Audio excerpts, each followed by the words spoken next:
We cannot be at the mercy any longer of a few suppliers whose viability could come into question by unanticipated shocks.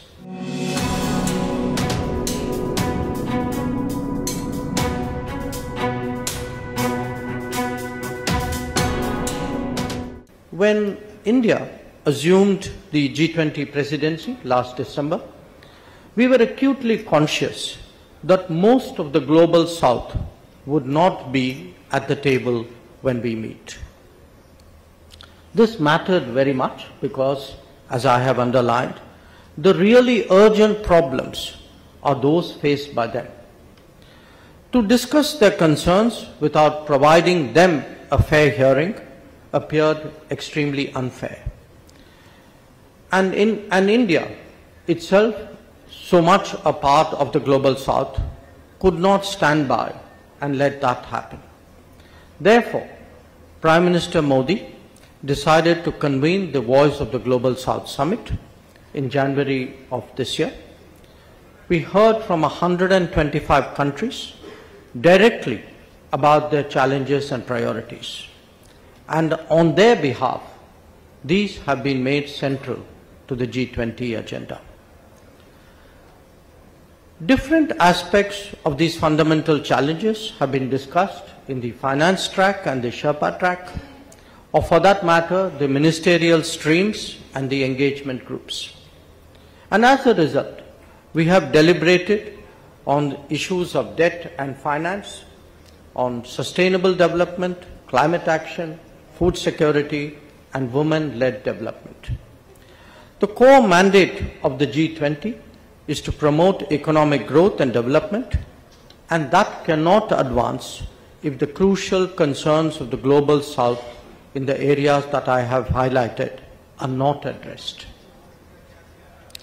But having said that, let me step back and bring out some of the structural issues that are today at the heart of the predicament of the global south. Key among them are the concentrations of various kinds created by the last 3 to 4 decades of globalization. For a variety of reasons that range from scale, subsidies, technology, human resources, and strategic choices, the global south was largely reduced to being a consumer rather than a producer. Their contribution very often was to provide resources for manufacturing elsewhere. They not only did not reap the full benefits of economic change, but often ended up saddled with unviable debts emanating from opaque initiatives.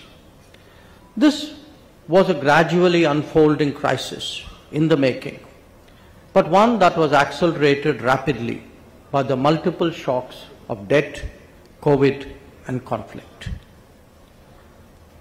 As a result, the endeavor now is to seek a re-globalisation that is more diversified, that is more democratic, where there would be multiple centers of production, not just of consumption, and that is where business can make a crucial difference.